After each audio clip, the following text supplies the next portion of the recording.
Assalamualaikum warahmatullahi wabarakatuh. Kita akan masuk ke materi teknik pengendalian risiko di dalam mata kuliah manajemen risiko. Mari kita saksikan bersama-sama. Sama halnya risk response, teknik pengendalian risiko merupakan turunan dari risk response itu sendiri. Tetap kita menggunakan matriks pengendalian risiko untuk mengetahui teknik-teknik apa saja yang paten untuk mengendalikan risiko. Kita melihat di grafik yang tersedia di layar, di mana kuadrannya tetap dua, ada dampak dan likelihood, di mana ketika likelihoodnya rendah dan dampaknya rendah, maka respon kita kan tolerate. Nah, maka teknik yang dianjurkan adalah detektif ya. Kemudian ketika likelihoodnya tinggi kemudian dampaknya rendah, maka teknik yang dianjurkan adalah korektif. Pada saat dampak tinggi tetapi likelihoodnya rendah, maka teknik yang direkomendasikan adalah direktif. Dan ketika dampaknya tinggi dan likelihoodnya tinggi, maka teknik yang direkomendasikan untuk mengendalikan risiko adalah preventif. Jadi teman-teman jangan keliru ya, teknik preventif itu digunakan untuk risiko yang bisa dikatakan risiko tinggi, dimana responnya kan terminate ya, respon risikonya terminate dan aktivitasnya itu dominan adalah preventif. Jadi kita memperhatikan dulu apa-apa saja yang sekiranya dapat kita lakukan untuk mengalokasikan atau mengalternatifkan kegiatan yang terkena risiko bahaya ini. Mari kita definisikan secara sederhana teknik-teknik pengendalian risiko ini. Yang pertama, preventif, atau secara sederhana itu adalah membatasi kemungkinan hasil yang tidak diinginkan terwujud. Yang lebih penting lagi adalah kontrol ini menghentikan hasil yang tidak diinginkan. Maka semakin banyak hal yang penting untuk menerapkan kontrol pencegahan yang tepat. Kontrol preventif ini dirancang untuk membatasi kemungkinan bahaya yang tidak diinginkan dari peristiwa yang terjadi. Mayoritas kontrol ditetapkan di dalam organisasi sebagai tanggapan terhadap risiko bahaya, di mana tujuannya adalah pengendalian yang preventif. Pengendalian berikutnya adalah korektif, atau membatasi ruang lingkup kerugian yang akan terjadi. Kontrol korektif memang dirancang untuk membatasi ruang lingkup kerugian dan mengurangi hasil yang tidak diinginkan terwujud. Kontrol ini juga dapat menyediakan rute jalan yang tepat untuk mencapai beberapa pemulihan terhadap kehilangan ataupun kerusakan akibat risiko. Kontrol korektif dirancang untuk memperbaiki keadaan yang tidak diinginkan dan mengurangi exposure risiko yang tidak dapat diterima.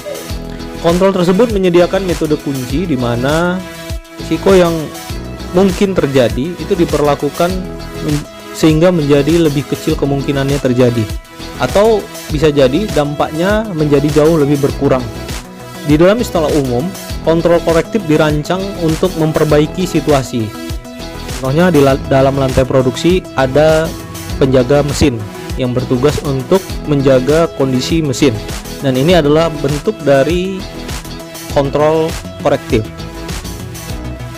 Yang ketiga adalah kontrol direktif, yaitu untuk memastikan bahwa hasil dapat tercapai dengan maksimal. Kontrol ini memang dirancang untuk memastikan ketercapaian hasil, di mana hal itu didasarkan dari pemberian arahan kepada orang-orang tentang bagaimana memastikan bahwa kerugian bisa dihilangkan atau tidak terjadi. Tetapi fungsi kontrol ini menjadi sangat tergantung pada orang yang mengikuti dan menerapkan sistem kerja yang diamanahkan atau diciptakan dari kontrol ini. Kontrol yang terakhir adalah kontrol detektif, atau dengan secara sederhana kita identifikasikan sebagai saat-saat ketika hasil yang tidak diinginkan telah terwujud. Dimana pada dasarnya kontrol detektif ini dibangun untuk mengidentifikasi saat-saat ketika hasil yang tidak diinginkan terwujud. Efek kontrol ini adalah definisi afterwork ya, dimana sehingga mereka hanya sesuai ketika dimungkinkan untuk menerima bahwa kerugian atau kerusakan telah terjadi muncul akibat dari paparan risiko tertentu. Kita melihat tipe-tipe kontrol sebelumnya, mari kita perhatikan bow type ya, bow type dari tipe-tipe kontrol. Dari gambar tersebut kita bisa perhatikan ini adalah proses dari manajemen risiko, di mana dideliberasikan cara yang aman untuk menggambarkan peran dari 4 jenis kontrol. Kita lihat kontrol preventif relevan untuk tindakan yang diambil sebelum peristiwa itu terjadi. Sifat kontrol detektif berarti bahwa mereka berhubungan dengan keadaan setelah peristiwanya terjadi. Korektif dan direktif dapat relevan dengan pencegahan kerugian, pembatasan kerusakan, dan pengendalian biaya. Ini adalah 3 fase pengendalian kerugian. Relevansinya seperti yang tertera pada gambar. Kontrol direktif dirancang untuk memastikan bahwa hasil dapat tercapai. Dalam istilahnya, contohnya dalam istilah kesehatan ya, kontrol direktif ini akan mencakup instruksi atau petunjuk yang diberikan kepada karyawan untuk diikuti. Misalkan penggunaan APD ya pada saat sebelum bekerja. Ini adalah contoh kontrol direktif. Pelatihan tentang cara menanggapi resiko tertentu dan instruksi terperinci dalam prosedur dalam pengendalian yang disebut dengan kontrol direktif. Kontrol direktif juga terkait dengan tindakan yang harus diambil jika terjadi kerugian untuk membatasi kerugian dan biaya. Kontrol direktif dirancang untuk mengidentifikasi kesempatan ketika yang tidak diinginkan itu terjadi. Kontrol ini dimaksudkan untuk mendeteksi ketika kita tidak ingin peristiwa itu terjadi dan untuk memastikan bahwa keadaan tidak menjadi lebih buruk. Contoh pengendalian detektif ini adalah pada saat sebuah proyek akan dilaksanakan, maka ada tinjauan pasca insiden, di mana ada hierarki yang jelas dari efektivitas kontrol yang diwakili oleh ketertiban preventif, korektif, direktif, dan akhirnya adalah detektif. Kontrol preventif adalah jelas dan paling efektif, diikuti oleh kontrol yang memperbaiki keadaan yang merugikan. Memberikan pelatihan dan arahan kepada staf adalah tingkat kontrol yang lebih remah, dan ini kita identifikasikan sebagai kontrol detektif. Pentingnya DRP dan BCP seperti yang digambarkan oleh grafik ini adalah metode pengendalian biaya yang dirancang untuk memastikan gangguan minimum setelah bahaya risiko muncul. Kemudian mari kita perhatikan zona bahaya risiko seperti yang terlampir pada gambar. Dapat dilihat bahwa toleransi dan opsi penghentian bertemu di pusat matriks risiko ya. Zona risiko bahaya ini juga didasarkan dari matriks risiko, di mana sumbu-sumbunya X-nya adalah likelihood dan Y-nya adalah dampak. Tidak masuk akal untuk menyarankan bahwa peningkatan kecil dalam kemungkinan risiko dan dampak potensial akan sepenuhnya berubah pendekatan organisasi pada risiko tertentu. Pada gambar itu akan diilustrasikan bahwa ada 3 zona risiko matriks, karena area yang berhati-hati dan area yang peduli itu kita gabungkan.